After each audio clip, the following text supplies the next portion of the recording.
In this session, you're going to go in depth into how the pro players in your VOD play their early game and off spawn.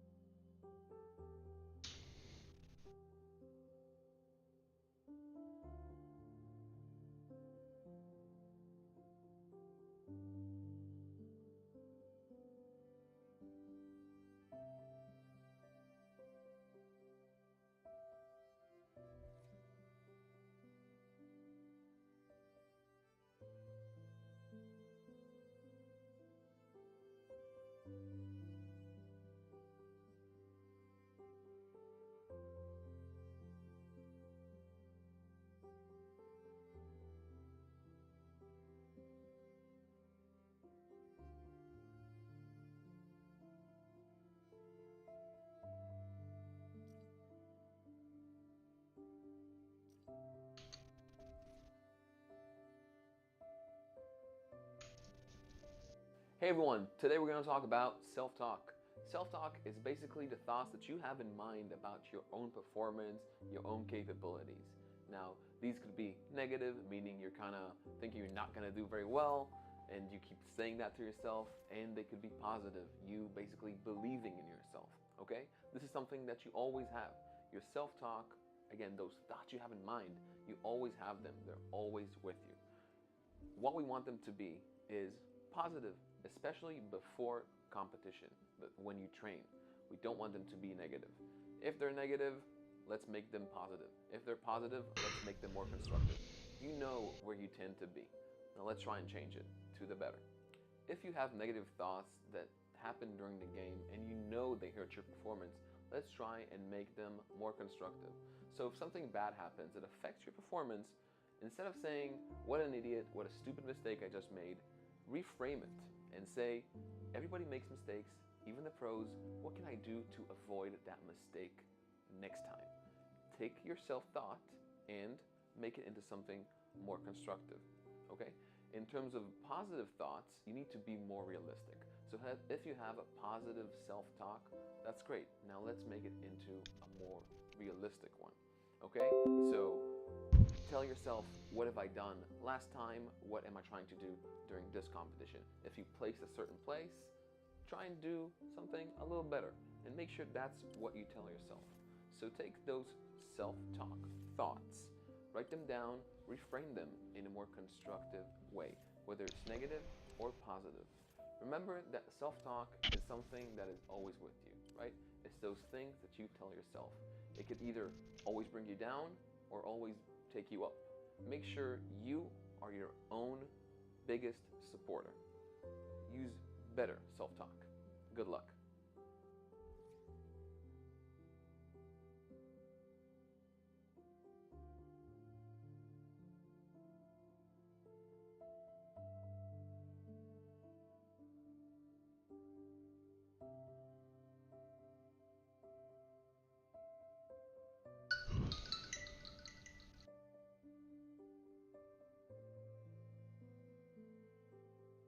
This video is going to go over the most exciting and most useful positioning in all of Fortnite endgames. It's just straight facts. Playing on ultimate low ground is going to get you the most action, get you the most kills, get you the most refreshes, and be the most fun and exciting to play and watch. Before we hop into it, please consider using code JIVENTV in the Fortnite item shop, or at least make sure you're using somebody's code because it helps us out a ton.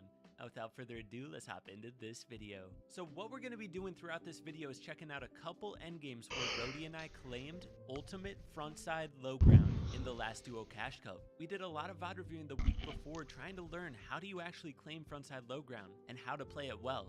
While we watch these games, I'm going to be throwing out some tips so that you guys can learn from our mistakes and from our successes. Let's get it. Let's start out by talking about what frontside low ground is and why it's so good. So it is exactly what it sounds like. You're playing the very front side of the moving zone all the way on low ground. This is fire positioning because from there, you're able to cut off people's rotates and spray back at people on backside of zone. You know, when people run out of mats, they have to drop down to low ground almost all the time. So you can pick up kills on all those people that are completely shambles. Oftentimes they're going to be weak and just sitting ducks back there. This positioning is always going to be action-packed because people never stop dropping down to low ground. So it's just constant fighting. The other benefit of being on ultimate low ground is you only have to block your top and your sides. And if you position yourself on the front left side of ultimate low ground, you only have to block your top and your right because your left side is going to have the storm on it. So yeah, lots of benefits of playing frontside low ground, but how do you actually get there? Basically, it's a race. This positioning is the second most popular right behind high ground. If people see an opportunity to claim frontside low ground, they are going to get to it as fast as possible. One really good way is sliding down mountains like we saw earlier in this game. I'll show a little replay here. Yeah, we'll slide down after this, after you pop your big. Ready? Here we go, just dropping down. More. All the way. Beautiful. And another good example of it is right here. We spidey to front side of zone and I just cut off everybody else's rotates. I took a little bit of storm damage, but that is okay. A lot of pro players will sprint deep into the storm to cut off everybody else to claim ultimate low ground. That's how valuable it is. There's lots of different scenarios and ways to claim frontside low ground, but it's really just a race. As soon as you see that you have a chance to cut somebody off on low ground, or it's unclaimed, you know, nobody's there yet, you should just full sprint to it and try to get there before anyone else.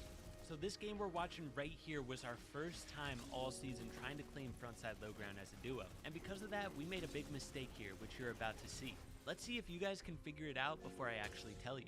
FYI, we took what we learned from this game and went crazy next game. But yeah. I had to get out. Yeah, me too. I don't know what's going on with me right now, bro. I'm with you, I'm with you. Okay. Yeah, I'm front. I'm gonna have to hit a med kit or something in a sec. Go ahead. I have hard. I'm switching controllers after this game. We're good. Yep. Pop off. I'm healing up. Gonna stay front. I have 12 SMG bullets. There's a spray down right above me here. Okay, drop me SMG. Drop me SMG. Okay, dropping. Got. On our back. Kids on. Yeah, on our back wall here. We're kind of cut off here. Sketchy rotate. Okay. We're going around. Yeah, I'm coming through. Go down. Go down. They got a kill there. It's gonna take them a sec. Someone right in front of us. We can go for it. Yeah, somebody got that wall. There were a couple things that went wrong here, but the biggest mistake of all was not staying ahead with the mats I had. I paused my tarping to farm a piece of brick that was next to me, which Rody could have easily farmed instead. Because I went to farm that instead of Cole, we lost our front side positioning. We got cut off. And that's one of the biggest things you need to look out for when you're playing frontside low ground, getting cut off. Because then you've lost the positioning and you're in the bad spot all of a sudden. We made it out of that awkward positioning, but eventually went down here. We brought the heat this next game.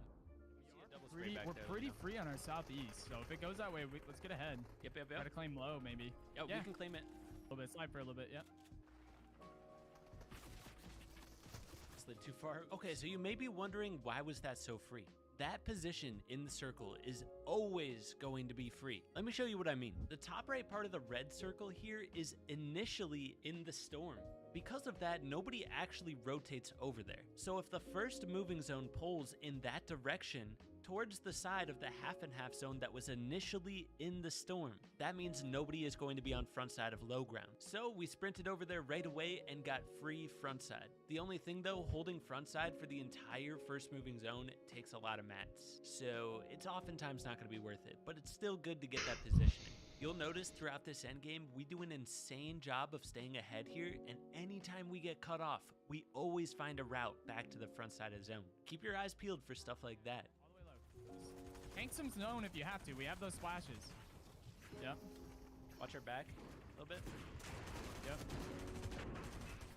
All right, we're in here. Oh, I got a kid here. Dead. Nice. There are kids right above. Yeah. Okay. Watch out. Grab an SMG. Nice. I'm taking those splashes. On our side, I think. Got him. It pulls far. We gotta go. Okay, Splashing go out us. right. Yeah. I got splashes. Go. We can get down again. Get down. Okay. Yeah, keep claiming. I have so many mats. I can refresh you. Okay. Just keep low. Nice. Okay, get Random to a stopping sides? point and then yeah. Get through. I got us. I'll refresh you in a sec. Okay. I'll refresh you in a sec. Block this off front. And go around. Yep. I'm almost out of hearts. Driving. Yeah. Take. Take Right it. there. Here we go. Keep him going. Keep us through. Nice. We can probably claim low. Ulti low. Let's drop. I'm with. All right. Kind of been awkward there. Yeah. Looking for spraybacks. Okay. I'm keeping We us gotta ahead. keep people off our layers. We gotta keep people off. Yep. Yeah. Keep Look us for ahead. doubles. I'll keep trying to spray people. Right here is a pretty big mistake. I was tarping on that absolute bottom layer there, but it was a little bit tight, so I should have gone up a layer to get us some more breathing space a little bit sooner. I took a little long to do that, and it got us in a weird spot. Can we get through here? Yep, Can we get that's through ours. here? That's ours. Okay. Got it. We're chilling. We see where it All goes. right. Yeah. Spacing Relax. it. Pulse far again. Okay. Yep. All right, we got sprint through. Okay. Going. All right, we're through. I am. I'm with you. Okay, I only have 19 builds. Okay. Here. Splitting. Oh, over here. Free refreshes. Dead. Nice, Get two there, dead in get there. Two dead, yep. Got a wall on him. Nice, getting all that. Get out. Get out. I'm with you. I got a little bit. Nothing much. Back to me. Okay. I'm with you. I think there's people here. Yep, they cut us off going left. I'm with. Only wood. We try to cut Yeah. him off here. Okay. I think I got him cut off. Looking. I'm stuck on this Break tree. break. Okay. On my wall. On me. Okay. He got around. Continuing to claim it. Goes up a little bit. Okay. We gotta break through. Their bottom's right here. Left. Come here. Okay. With. All right, we have him cut off. Yeah, we do. Look back on this kid. Yep.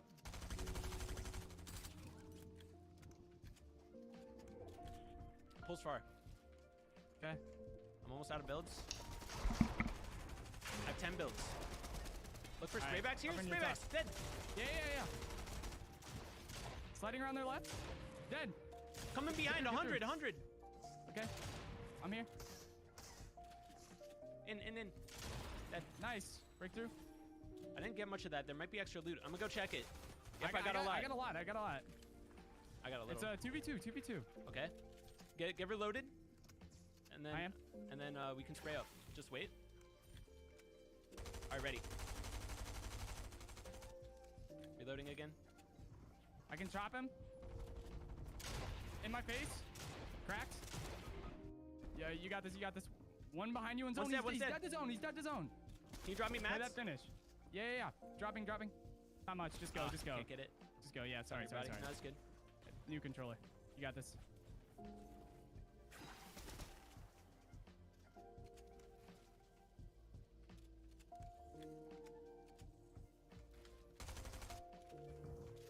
He doesn't have a lot of mats. You can chop his back.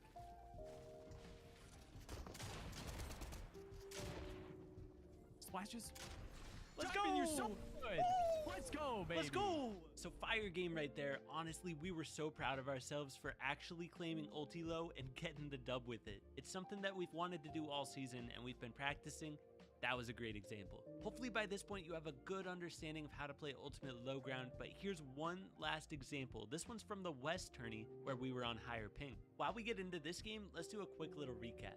Ultimate low ground is a great position because it gives you a lot of kill opportunities on low ground. If you're on the front side of low ground, you can spray back at all the shambles players that are dropping down with no mats. The one thing that you really need to be looking out for is other players on low ground, making sure you don't get cut off, and you should be trying to cut off them, cut off their rotate, block their path forward. Spraying at other people on your lair with SMGs is another great way to pressure them off of low ground. All in all, it takes practice trying to identify when to actually go for low ground. Remember, it's a race. First person to see it and take it is the one that's going to have the best chance at maintaining it throughout the game. So keep VOD reviewing your games, try to figure out if you could have gone for low ground in some of the games where you didn't, and keep VOD reviewing pros, all that stuff. Keep your grind up. I believe in you. If you guys have any specific questions about low ground, drop it in the comments. Also drop videos that you want to see down in the comments as well. Don't forget to hit that like button, sub if you're new, and enjoy this last game. I got their go side. up a layer. Okay. Okay. I'm up. I got a lot of mats and I'm up. Okay, I'm here. It pulls Yeah, this watch way. the- It watch pulls this way. Yeah. We can take low again. Okay. got it. I'm back with you. Cut them off. Break this bush. Another layer down. I got him cut Okay. off. With. They're down I'm here with, though. I'm with. Spray this. Yeah. Dead. Nice. Nice. You Oh, get it. You two, get it. two. Two. Oh no.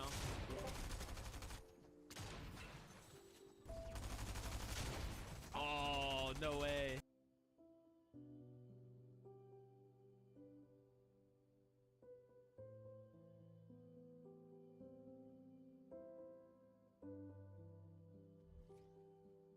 Seven sneaky ways to pressure somebody's wall in Fortnite. That's what we're going to be going over in this video. If you're ever approaching a box and you just don't even know where to begin, you'll get some good ideas from this video to end fights immediately. But before we hop into it, the sponsor of this video is Buff Gaming. Basically, Buff is a place to earn rewards from playing your favorite games. For example, you can get Steam cards, Xbox cards, gaming equipment, and more, all for free. Simply download Buff, have it running in the background while you game, and complete challenges to earn points that can be spent in the store. I love this addition to my grind because it adds extra incentive to perform my best every day. There's nothing more satisfying than seeing your Buff points increase throughout a gaming sesh. Buff is a trusted app of Overwolf, therefore it's completely safe and it takes nearly zero computer power, so your gameplay won't be affected. Make your gaming experience more rewarding by downloading Buff for free using the link in the description. Now without further ado, let's get into tip number 1. We're going to be starting with the normal, most optimal setup for taking a wall. What you're seeing here is the safest way to push a wall, and here's why. You have a cone on your right and underneath you, so the enemy cannot ramp over you. You have a wall to your right here, so if they try to charge out at you, you just reset that wall so they can't. You can go even further and place walls all around you so that other people cannot spray at you. And the last thing is it gives you a right-hand peek on the box, so if they do edit at you, you can take a shot just like that. This is actually the most broken right-hand peek in the game. You can see them, they can't see you at all. So when you're pushing the wall and you think they're gonna edit, hug the wall so that you can take this peek. Here's what it looks like from the other perspective. Now we're getting into strategy number 2. This one is one of my favorites, but you need to have a good comfortability with cones. The setup is pretty simple. You want to claim the cone in front of the box and the wall to the left. A lot of times when you walk onto this front cone, the enemies will just edit straight at you and try to spray in your face. So if you get to the side quickly, you can set up this right-hand peek and catch them off guard with a quick shot. Or they'll go for a quick peek shot from their box, and when they reset their wall, you can flip your cone down, shoot the wall, and take it back. Back in the day, I used to like to just sit on this cone and try to take the wall back anytime they edited, but now they'll just spray into your box and destroy that cone in a second. So you gotta be ready to edit out the side and take a peek shot from there.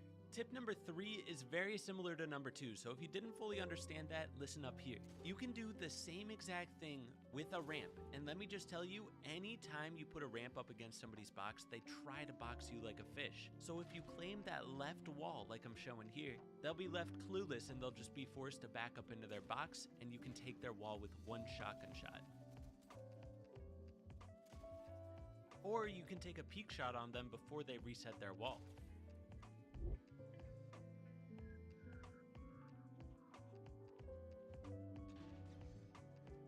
The next setup for a wall take is so sneaky, and I learned it from Ken Beans. If you edit your ramp and floor like this, they can't cone you when you drop down on their wall. So you can wait for them to edit and try to go for a pre-fire, or wait for them to reset and edit and go for their wall. Most people try to cone you when you drop down on a ramp, but you can see here if you set it up right, the cone is not going to place and the person's just going to be so confused on the other side of the box. Which is why this setup can lead to a free wall take or just free shots on the enemy.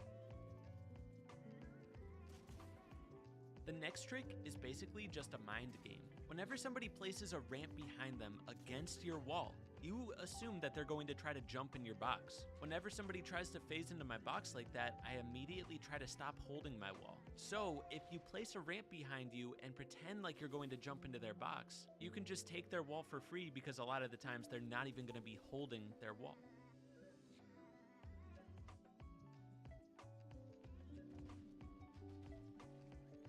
Tip number 6 is a bit tricky. When you spray at somebody's wall, a lot of times they try to pre-fire you. As soon as the wall breaks, they take a shot on you. If you can get the timing right to make the wall one shot when you think they're going to pre-fire you, they'll end up shooting their own wall, and you can just be holding a wall while they shoot their own wall and take it for free. So shoot the wall until it's one shot and then pull out your builds, and if they shoot their own wall, you got a free wall take. This was like the most perfect example of it, but I did not get him boxed because he was too far back. Tip number 7, the last one of the video, is a simple one, just a reminder basically. If you stand up top on this corner, you can hit their floor, their cone, and 2 walls. So you can apply pressure in so many different places. That's something that's just good to know. A lot of people forget that you can hit the floor if you aim your crosshair right at the edge of the cone. Anyways guys, I hope you enjoyed this video. If you did, be sure to hit that like button, sub if you're new, and don't forget to check out Buff with that link in the description. Catch you in the next one. Peace.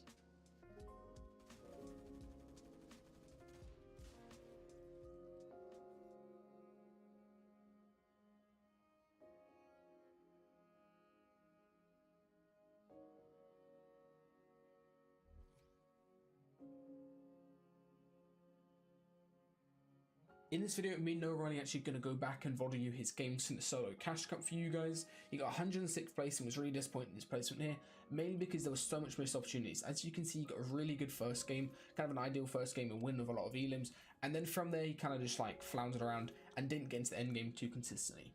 Only 2 games did he actually get into the top 10, which is pretty much where all the placement thresholds lie. There's some really big mistakes that you guys can learn from in terms of mid-game positioning, when to take fights, strategy for cash cups as well, that you guys should learn and improve from. And I think in these cash cups, like at a point you just need to stop fighting kids, you know, like, and just focus on position. Like especially after you win first game, you're just going to be at high elo like pretty much the whole time. Like you should just not take a fight unless you have like a massive advantage. Especially with solos, you should always have to try a car, you know, as well. Just because that makes your mid game way easier. And you can also early rotate to a spot that you can refarm from, you know. Nice. It's fine. You get anything off that though? Yeah, you're just killing people that are just like even more shambles. I think after you get that kill, you can just focus on getting in and also trying to bounce it probably. Start from above. I don't know, that game was literally just because like between here and here, right, like here and here, you were just trying to fight kids and then you didn't focus on positioning. If you just focused on positioning with max mats, you still would have got those kills, you know, but they wouldn't have been essential. Like you don't want to have a position in a cash cup where you're forced to take a fight when you don't really need it, you know. That's a bad setup. He had a, it's good peak. He had a round peak. If you ever do that like mid game, you should just that's fine. Okay. If you ever do that mid game where you just push somebody's box and they're just chilling, just make sure you do it in a way where they can like, or you can let them bait them, you know? Yeah. Like you let him open up and then you get a free shot because of it. Nice. Just scout for this kid to rotate. So you don't even need to do this, right? Like, because now while you've been doing this, look, you had free rotate. And while you've been like building over towards his box, he's just gone into zone for free, right? And if you were just watching him, then you could have just done that. Like, there's no point even doing this building thing over. Because now you could get held, but you're good. You should be in metal here as well, probably. And again, like you don't need to fight this because you've got bouncers and you're like max mats. You're just being too like ADHD. You should have, especially because you're 200. If you're 200, you want to try to stay 200 for as long as possible. If you don't have bigs, you know. Yeah. Because then you can get a refresh easily later. And this refresh here, like, what is he? He has fuck all, you know. Like it's not like a worthy like. Even if you were to kill this kid, you probably gain like 1 minute at the end of it, right? Like, or a harpoon maybe. You should just chill a lot more and don't even bother trying to take it because this is way too greedy. And he just fought like 4 wounds. Nice. Yeah. And that was a decent game, but you just literally messed up like 1 rotate. So just WQ to have bouncers kind of, right? Yeah, pretty much. It's like a what's it called? Do you remember the cash cuts back with crash pads, right? Yeah. Like you just WQ into your head crash pads and then you could, or shockwaves, and then you just have an easy end game, right? And you could get like top 5 guaranteed if you had good movement.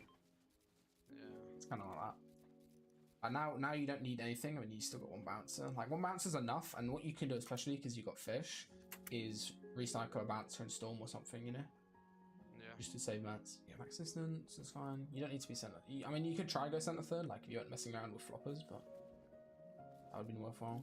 Yeah, like here you should have just popped and used it. Yeah. Probably. Just to prepare for it. Because this game's just gonna be kind of hard without flops to save your mats. Like peppers, you still have to build them, but flops you can actually just save a whole moving zone pretty much. Like, Okay, you got it. You probably could have later rotated that maybe. Oh. If you're gonna crystal, you want to have as many builds as possible that you can recycle, you know? Like, so you could have gone for the crystal later. Or if you didn't get it, then pepper, just to make that cheaper, but... Because all you want to have is like more mats here, probably. You can carry your angles again. Whenever you go for a refresh like that, you got to think like that is the kill you need, you know. So you should just full commit to getting it. So you should block off angles and then go for it at the same time, you know. Because a lot of the times you just rush and swing on the wall end game, and then you leave yourself really open to like a lot of different angles.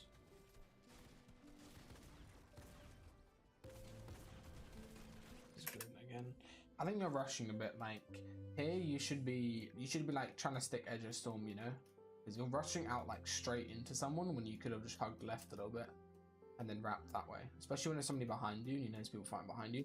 Or even got upper layer, like once you got in this box here, like potentially see if you could have got an upper layer, you know? And then that would be way freer. Was this you just keen too much again, right? Probably.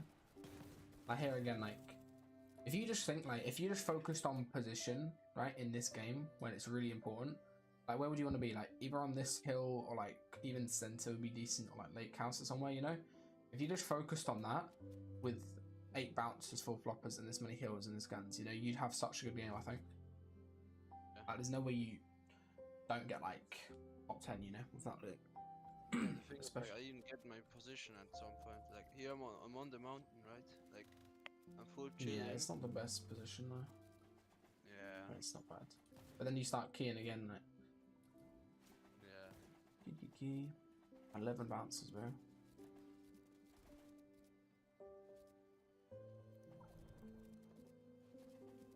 Like here, like tell me where should I rotate you? Like It's just like earlier you shouldn't have came up this hill. Like what I was saying with like center second would have been good because you'd have been like here. Like you don't really ever want to be edge third, like, and that's where you put yourself, you know. Yeah, like carring as well. Like where did you rotate? Look, you're here, and then as this zone shows up, like second zone, you come the whole way up onto the hill on edge second. You know, you see? yeah. Like pretty much edge second. But if you just went more center, then you would have been pretty much vibing this game, like, and you wouldn't have had this rotate. Like this rotate's always going to be bad. Like you should probably just recycle, maybe bounce a few times, you know. Instead you're going for a kill. Like you always edge third as well, which I think is an issue. This is Like if you're dumb edge third, right? yeah, it's just like He's hard griefing. Like I he could have needs a gone kill. He look at your loot, right? 10 bounces, bigs, minis, floppers, and then look at his loot. He needs the kill, right? That's why he's doing it. And you're putting yourself edge third, which is why this happens. Like, it's not his fault that this happens. It's your fault for going that edge, you know. Yeah. And then here you just get hard fucked coming in, right? Yeah. Yeah. Yeah. Hard scuffed. You're in that mindset where you're used to just taking every fight and beaming somebody and then pushing them, you know. When, again, like, what do you gain out fighting here? You know, like this next fight, like, what do you actually gain out of it? Like, because you only stand, you get sniped, but you only stand to like risk things by fighting like this, you know. Yeah, Chapik's hard macros me off too.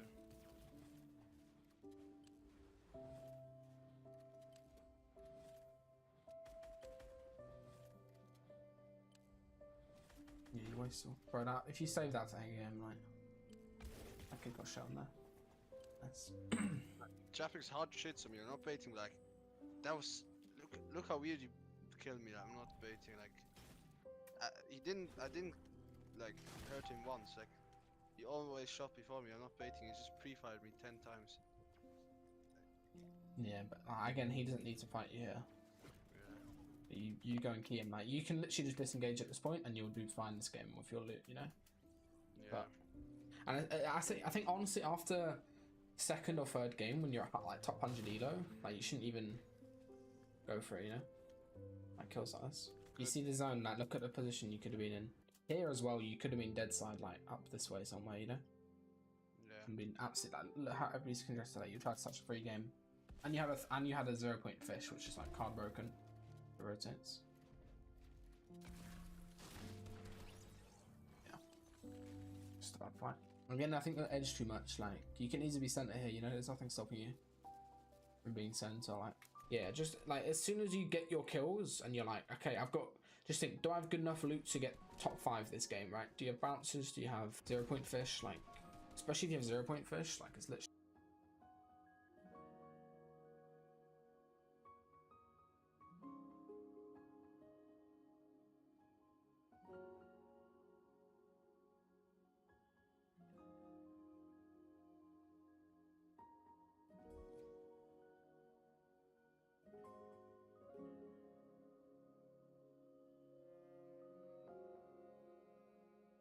A free game. You're going for a bit too many mats, especially with 3 bigs. Like, you don't need to use that many mats. Like, people go front, so no, it's fucked. Yeah, use so many mats. Go for height too early.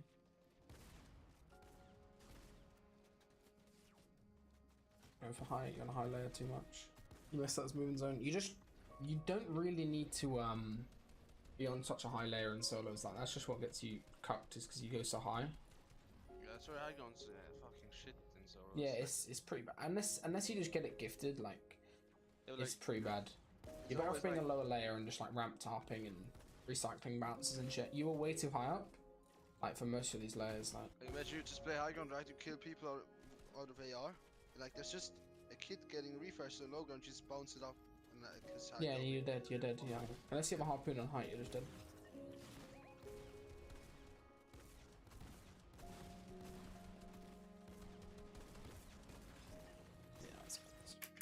You just got your refresh, it would like install. If you went for that refresh like sooner, like you just. Yo, Ken Beans here, back with another video. In this video, I'm gonna show you guys 6 things that I wish I knew before going pro. Just for the record, before I get flamed in the comments, I am not a pro. But just because technically I'm not a pro, doesn't mean that I don't know what's involved or the struggles of trying to get to that level. I'm making this video to relate to all the people that are like me. Just like 90% of people on this site, I started out playing on a console with my TV, looking to take my game to the next level. In this video, I'm gonna go into depth about what it takes and some common misconceptions and some theories about going pro. I wanna let you guys know that I appreciate everyone using my code. We got about a week left in this month, and I told you guys if I hit 500 supporters using my code KenBeans in the shop, then I'm gonna give away more V-Buck codes. Let's see by the end of this video if we can reach that goal. Right now we're at 381. I appreciate everyone who uses it. If you want to support me in the best way possible, using my code will help. Trust me on that. It's better than you think. This is gonna be a nice discussion. Let's hop in, man. First thing I wish I knew: the amount of hours and time needed that goes into this. Across every game, so many pros have large amounts of hours played. When it comes to Fort, it's no different. So many kids just hop on and think they're gonna be a pro just because they got all the things they need. It goes deeper than that. I just want to let you guys know that I played roughly over 6,000, maybe even 7,000 hours played on Fortnite. Granted, not the whole thing was trying to become a pro, but I can tell you right now that at the current state of Fortnite, you need to be higher than what I'm playing at. So going back to what I was talking about, the amount of hours and practice needed is literally through the roof. I don't think people can comprehend how much time is needed to go pro. Not only just go pro, but perform at that level. I'm talking people like Savage, Clicks, Booga, Benji. This is kind of leading me into the second thing I wish I knew. It's the hardware that you got. If you want to be a pro on PS5, then go be a pro on PS5. But if you want to compete with the pros, then you need to have the hardware for it. If I had no YouTube channel, no nothing, and I wanted to go pro, I'm going to tell you guys what I think is the basics needed to do. Most people are not going to have these things, and the goal of this video is not to demotivate you. But if you don't have these things, it doesn't mean it's not possible. It just means that you're making the path to pro even harder. I just want to stress though, just because you don't have it doesn't mean you can't do it. Be the person to prove everyone wrong. You need a PC that can hold a stable 144 frames. You need a monitor that's at least 144 hertz. You need a relatively good keyboard with a good actuation point. The same thing goes for the mouse that you have. In case you guys don't know what the actuation point means, it's the time it takes for once you actually press the button to activate in-game. If you're on controller, then you need a good controller, maybe something with paddles. I'm gonna be straight with you, the amount of pros that use paddles compared to the amount that don't is extremely high. The headset you got is not the most important thing in the world. You just need that bare minimum thing. You don't need 2 monitors, you only need 1. You don't need fancy stream decks, you don't need none of that. All you need is a monitor, a good keyboard and mouse, or a good controller, and a good GPU and CPU. If you don't have a PC, you're making it really difficult on yourself. The reason why I brought up hardware is because if I knew that from the start and I knew how serious I was about it, I would have bought all the things I needed from the get-go. For example, I would have got a way better keyboard. I would have bought the mouse I wanted at the start. There's just certain things that I bought that I wish I bought this instead. My monitor is a good example of that because I have a 144 hertz, not a 240. I probably should have just spent a little extra money and bought 240 instead. The third thing I want to mention is the amount of solo practice required required to get to that next level. I don't think people understand how important it is to be a solo god. If you're that good, you can hop around from person to person, find yourself a god duo or find yourself a god trio. If you don't grind solos, how is someone gonna know that you're gonna work well with them? Going off this low-key, I wish I would have grinded my PR way harder. Earnings are important, but so is PR if you're looking to join someone else. It shows you're hella consistent. I'm gonna tell you guys something that no one talks about. This is something that I've known for a while, and probably you known as well. But the reason no one talks about it is probably just because they're gonna get hate somewhere in the comment section or whatever the case may be. If you want to be playing with good people to win money, you need to do one of two things. The first one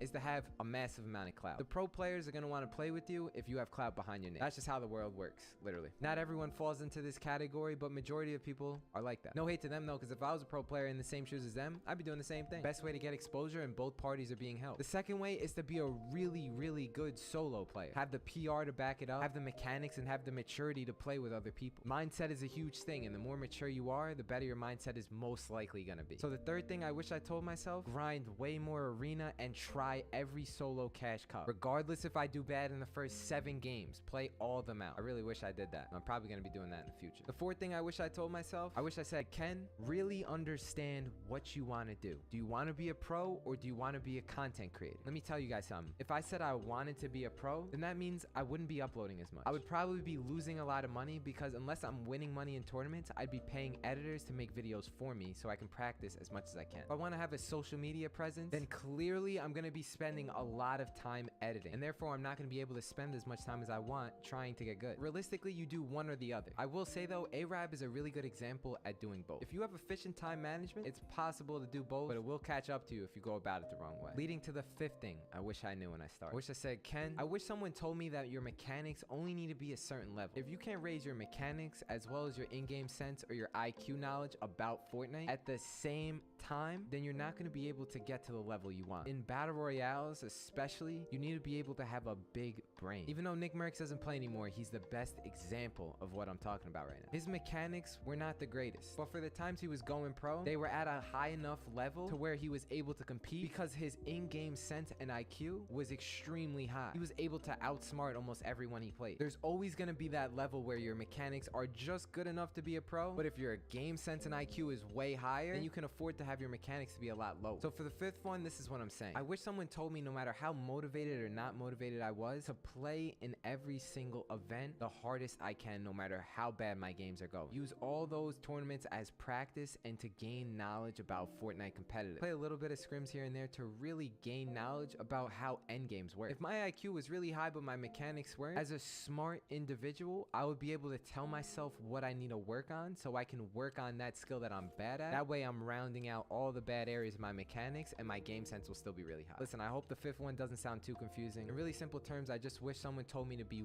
way more consistent with my mechanics, play slow, and outsmart other people. Alright, last but not least, this is the sixth thing I wish I knew. This is for all the people that doubt themselves, who constantly put negative thoughts in their head. This is gonna help you. So not everyone can go pro, otherwise 90% of people watching this would already be a pro. So not everyone can go pro, but I do believe anyone can go pro. You dedicate yourself to having the right mindset, the right mechanics. You study a lot of pros, you play a lot of arena, you play a lot of scrims, whatever the case is, and you get a large amount of practice in, and I'm talking in large amounts of practice, you're going to be able to take your game to that next level. Having a mature mindset about this, in my view, is the only way to take it to that pro level. As long as you got the bare minimum for your setup, and as long as you got the time, and as long as you got the patience, you never know, you might be successful. And you know what? I hope most of you are successful. So for the sixth and final thing, I have confidence and patience, because it's not always going to be going up. Another thing, if you're someone who's in high school or lower than that, you have so much time to build up your socials and find the people you're looking for to grind with. But just remember, you also have to be able to do it yourself,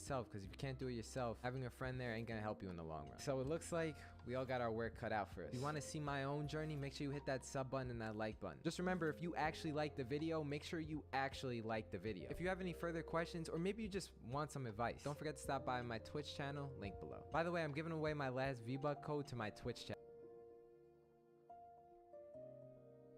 Hi everyone, I'm Sweaty6, and in this video we'll be going over how you and your team can qualify for the Chapter 3 Season 2 Duo FNCS. We will be covering the format and a rough number of points that will be needed to qualify to Round 2.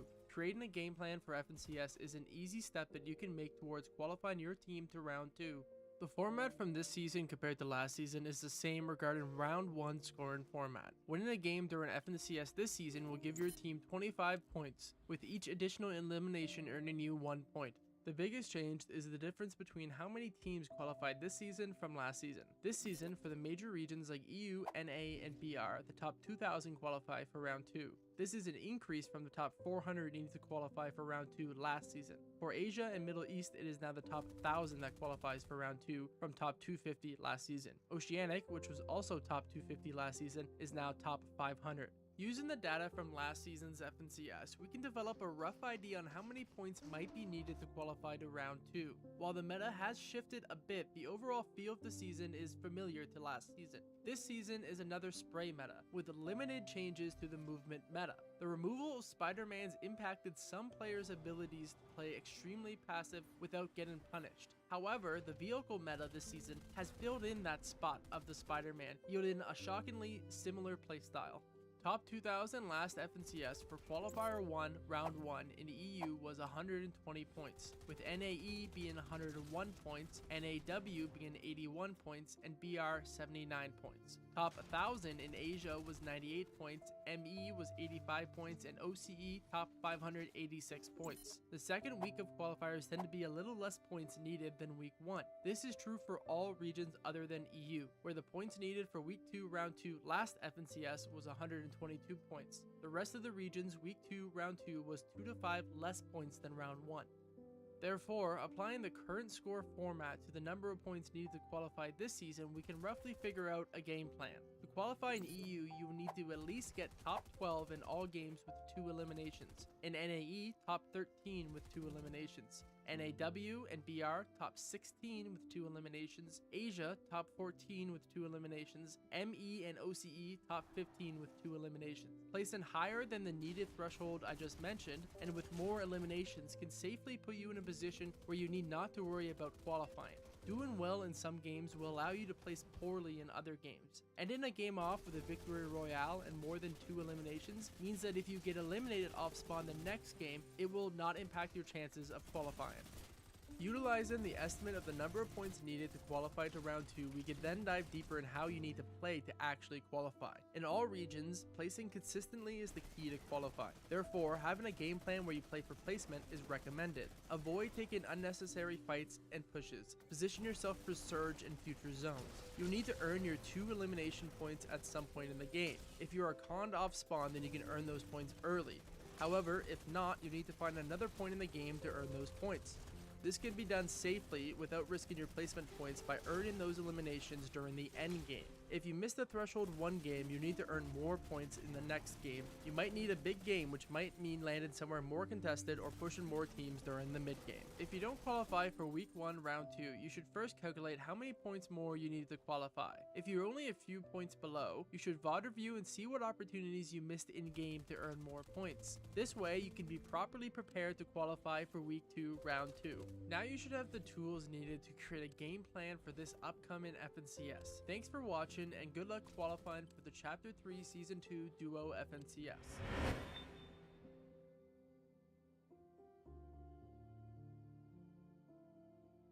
What is up everyone, and welcome back to another video. So as you probably know by now, dying off spawn is one of the most common issues the players face in Fortnite. Maybe you're struggling to get a weapon and you die with no loot, maybe you always run out of materials and you lose early game fights, or maybe you're simply getting worse loot than your opponents and getting outplayed. Whatever the issue may be, this video is meant to give you everything you'll need to know in order to win off spawn every single game in Fortnite Chapter 3. Before we get into it though, be sure to drop a like if this video helps you out, and subscribe if you're new and want to see more. And if you want to help your boy out a bit extra, then consider using code TECHO in the Fortnite item shop. It's 100% free for you, and I really do appreciate it a ton. But with that said, and without further ado, let's hop right into today's video. So starting off today's video, we're going to begin with the most obvious tip, which is where to actually land, aka your drop spot. Even if you're a great player overall, if you landed a spot that doesn't fit your playstyle, you're going to struggle quite a bit no matter what, so it's really important that we get this sorted nice and early. Now, of course, picking out a drop spot doesn't mean you have to land there every single game, and I do recommend actually having multiple spots you're comfortable with, just in case you want to mix it up a bit. But having having that one solid spot that you know in and out is absolutely a good idea, especially if you're trying to grind arena points or win more games overall. So when it comes to your drop spot, there are a few factors you're going to want to keep in mind. These include loot, population, mobility, and position. As you might expect, loot is a pretty simple one. Obviously, your spot needs to have enough loot to support you and your teammates if you're choosing a drop spot for a team mode. Typically around 10 chests for a solo player is considered very solid, and a little bit more than that is even better. Moving on to population, and this is also pretty simple. Your spot should have a population that suits your playstyle. So obviously you don't want to land somewhere super populated if you're a passive player, just like you don't want to land somewhere super silent if you're a hardcore W keyer. Typically having 2 to 3 players or 1 to 2 teams in your drop spot is ideal, as it allows you to get those early game kills without an absurdly high risk. Obviously the more players around, the higher chance of third parties and things like that. Moving on to mobility, and this is another factor that's really important. Having things like cars, spider webs, rifts, boats, and other stuff can really be helpful when it comes to getting around the map fast. Even if you're not a hardcore W keyer, having tons of mobility is super helpful regardless, since it allows you to rotate faster and get wherever you need to go. And finally, position basically just refers to wherever you're situated on the map. Typically, if you're a more passive player, you're going to want to opt for an edge map location since it's further away from the center where most people are rotating. And if you want tons of kills, then being somewhat near the center of the map is going to be really good. Obviously, you don't want to be just hovering around the outskirts. It's not a set in stone requirement, but it definitely does help a lot. So with that said, guys, those are all some considerations that you're going to want to make when you're choosing a drop spot. Obviously, I can't sit here and recommend you all a drop spot since I don't know your exact situation, but hopefully this serves as a solid guide to give you some idea as to where you might want to go. So assuming you have a drop spot figured out, the next key to winning off spawn is preparing for fights. In order to prepare for fights properly, it's really important to get loot, materials, and HP right away, and that's the ultimate goal when you first land. You want to get kitted as fast as possible and clear out the rest of your POI. So what I recommend you do is head to the website fortnite.gg and take a look around your POI, see all the chest locations, and figure out where you're best landing at. The key here though is to balance out your options. The area with the most chests isn't always the best, since other things like slurp trucks and barrels, food crates, or the actual location within the POI can all impact how good an area is. Try to figure out which area in your POI has the best mix of materials, loot, and other items, and choose that to be your drop area rather than only focusing on one factor. And from there, once you know which area within your POI you're going to land at, you're going to want to simply practice it over and over again, whether that's in pubs, arena, or something else. Figure out the most efficient way to loot your area, the best things to farm for materials, and really just get a good feel for it. That way it comes naturally when you're landing there in a serious game. If you do follow these directions correctly, you should be landing at an area with good loot, good materials, and you should be getting good shield every game as well, setting you up for an amazing early game every single time you queue up. Ideally, you're going to want to have a solid loadout, some good materials, and a bunch of shield before you even begin to push a fight. Of course, you're probably going to be forced to fight once in a while before getting all this stuff, which is perfectly fine, but that's what I recommend you focus on in order to minimize RNG when you do get into fights. Another super quick tip when it comes to the pre-fighting part of early game is when you're gliding in, always try to look around and analyze where people are landing. So many players simply tunnel vision on the part where they're landing, and they get surprised when someone comes at them from the next building over. Knowing what's actually going on around you is absolutely crucial in early game, and it's going to allow you to better plan for where and how you're going to move. It's such a simple tip, but it really does help a lot once you start doing it. So once you've found a drop spot and figured out somewhat of a loot route to follow, the next step is going to be the actual fighting part. Now, the earliest fight you can have is someone 50-50ing you for your building or area, like landing straight on your head basically. And those fights are really just going to come down to landing on a chest or floor loot spawn and being able to navigate your area to outplay your opponent, which mostly just comes down to pure practice. Obviously, having solid knowledge of your drop area is very important, and being able to play around the structures and natural angles is super helpful when it comes to those super early fights. But assuming you survived your drop, you got kitted up, and you're ready to fight, I'm going to go through a few quick tips that I found really helpful in terms of early game fights. So my first tip for early game fights is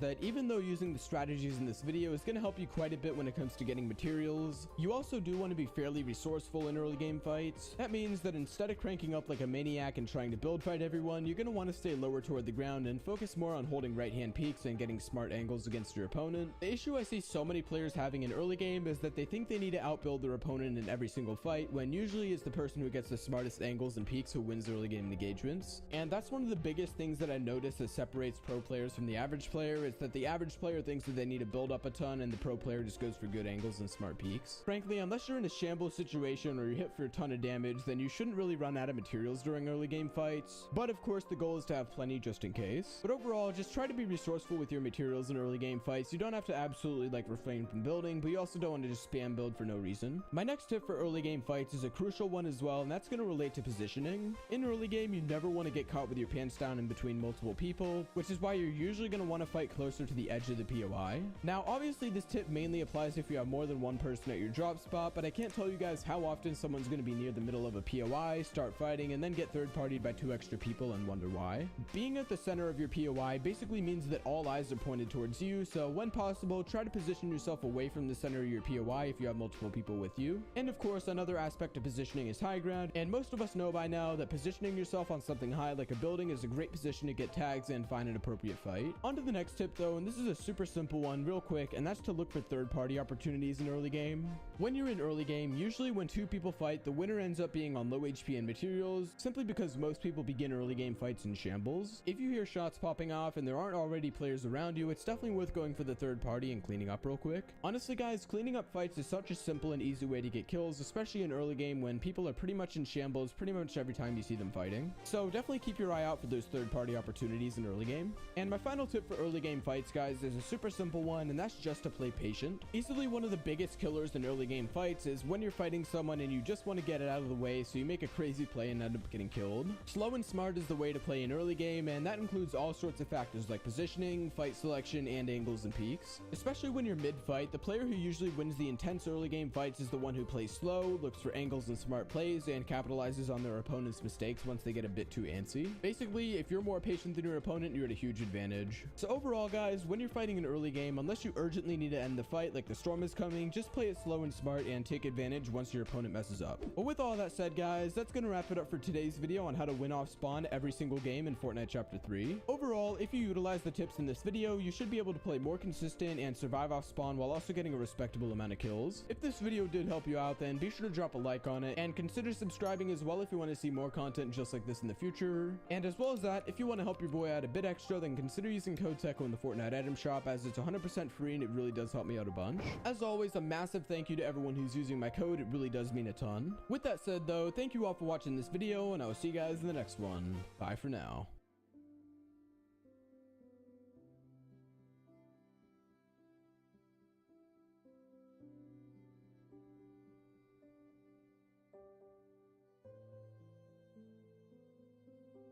Welcome back everybody, it's SGGs here. In today's video I'm going to be showing you guys some common duo mistakes that are holding you and your duo back. I'm also going to be showing an end game where these guys were actually fixing those mistakes and they just went into it and didn't really make mistakes and they won the last game. These are 2 players that I've been coaching, Thatcher and Pamsto. Pamsto won Solo All-Stars a while back and they're basically dying around pretty similar marks in each game. I'm showing what those mistakes are and how you can avoid them and how you can get to more consistent end games, which is like their last game here where they basically just played perfectly. And I'll show that at the end, which is some of the stuff with me coaching them live. Alright, I hope you guys enjoy it. Make sure you like, and let's get into this first game, the mistake they make here. So one of the best new methods that I've been trying to teach people about learning duo rotates is something I like to call the split rotate. Split rotate is basically where one of you is actually going to do the main rotate by themselves, so that is like tarping or ramping someone, and then the other one is going to stay back. They're going to be slightly split, hence the name, and they're going to look for damage on the people that open up and basically counter pressure them so their teammate can get a free rotate, and then a little bit later on they can just rotate in for free. This works really well because there's a lot of guns in the current meta like SMGs and the MK that do loads of damage very quickly, so if you just rotate in the open, it is very likely that you get beamed. So just saying one player to go forward and do the rotate where you counter pressure and help them out saves these kind of scuff situations. One of you goes down or one of you gets beamed. As you can see here, this is a perfect opportunity to split rotate. They just need to ramp this team here, send one of them forward to actually do it, or Spider-Man over to it, and then the other one stays back and looks for that pressure. As you can see, they both decide to do the same rotate, slightly split at the same time, so like doing it at different timings, and that results in gets beamed here, then he goes down because a lot of people open up, and Pamsto can't help him out. Very simple mistake, but they've really stacked this game, and they go down in a very good position just because of this poor rotate. Okay, another mistake here is basically just going to be the lack of building as you come into a zone. It's always better to be in a position where you're worse on mats and you have the possibility of refarming or getting a refresh later, rather than trying to get away with it and not building as much, basically just putting yourself in a position where you're more likely to get tagged or cracked.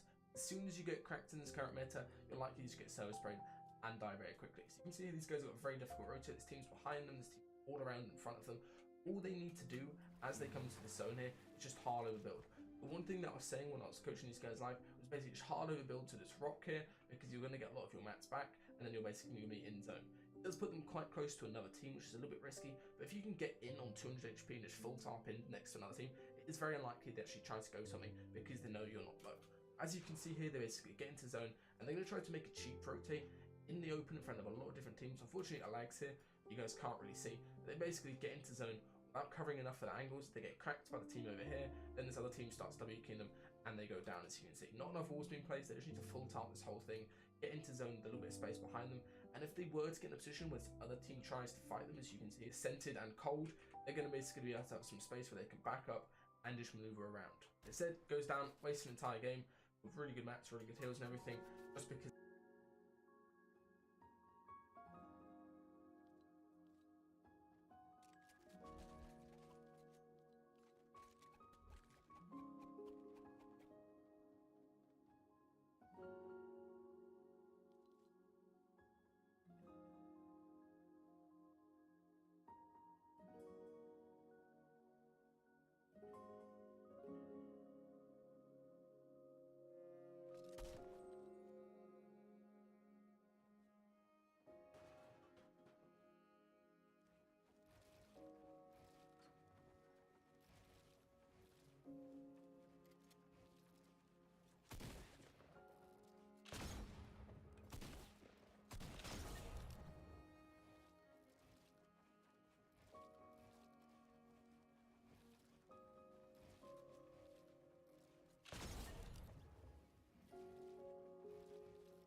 In this session, select purple button 5. Start the timer in your Novos app to begin. When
this session, select purple button 9.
Caraca, entramos ao mesmo tempo, ó Zé. Sério? Acabei de entrar agora mesmo, filho. Não tinha reparado. Ia mesmo dizer, então, Vocês estão na mesma casa? Foda-se. esse não é, mano. Não é freguesia, mas. Eu ia dizer, oh, Curic e tu, e eu, pá, quem é que entrou aqui?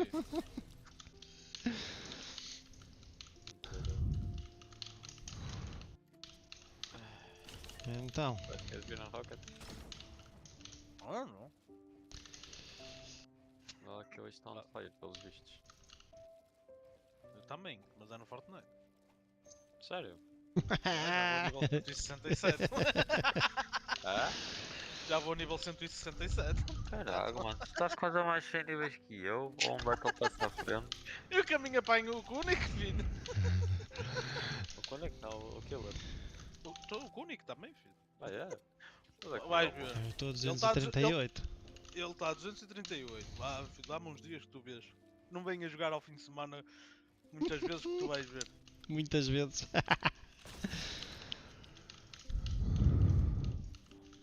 Não, a prioridade é mesmo chegar a 200 só mesmo para ter as rewards todas. Depois disso, sou capaz de só fazer 1 hora por dia, mais nada. Não, depende. Depende. Não, a prioridade é mesmo chegar a 200 para conseguir ter as rewards todas, senão um gajo nem aproveita. Eu só quero ter a Gwen. Isso é sim, usa. Pois, eu só quero chegar a isso. Fogo.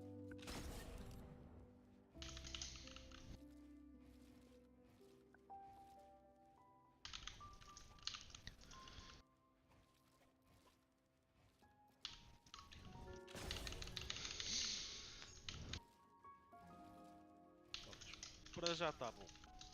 Fiquei a meio de 167. Está bom para já. Depois eu volto aqui mais tarde. Então, filho, estou aí sem fazer nada, o que é que eu vou fazer? Em vez de saltar a ver vídeos, estou a ver vídeos e estou a farmar. Eu estava a comer. Entra rápido na minha stream. Já estou a entrar. Eu estava a comer ao Kunik e estava a cada 4 minutos a vir aqui. Ah, não deu. Não deu para ver. Foda-se. Lembras-te daquele vídeo que nós vimos do gajo da outra vez? A fazer aquela cena do front flip?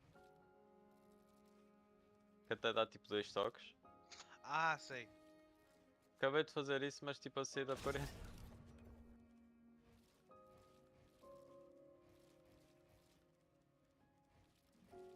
Ai, como caraças.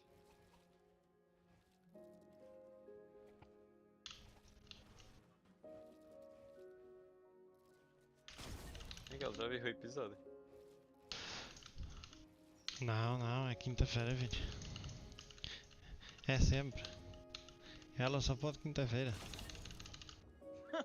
Vês todas escondidas. Ai, estou fodido. Tu fazes isso? Em vez de ficar sem almofada, fico sem vida. Oh, peraí, se eu fizer partilha do episódio... Não conta. Aliás, devia contar. Olha o Zé, vê se te arranja problemas em casa. É o Zé, é testar a tua sorte. A tua sorte, não é dele, é tua. É isso mesmo. Tu estavas aí ontem, Zé, quando o puto disse: quer jogar? Não joga arenas, mas vamos jogar. O gajo não jogou um caralho. E a seguir: não, vamos um vez um. Eu, hã? Tenho certeza, foda-se. É que é só parvo, se quiser dizer um é um. Estava a dizer também ao Soares, estou é cansado, man. Ainda estou a fazer a merda das rotinas. É para depois ver se descanso.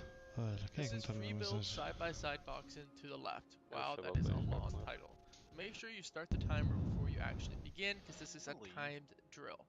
So to start it off, we're going to do an edit like this. Double edit. Make sure you open...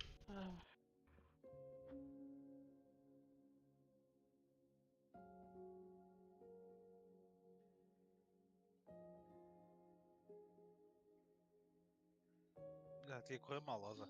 Pois é.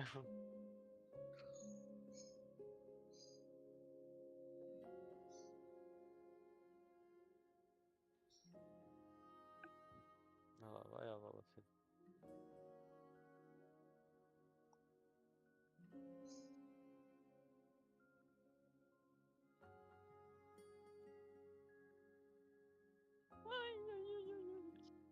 Ela fica com a bola. Enquanto eu levo o boost. E. Ui, bem. Subi-me bem.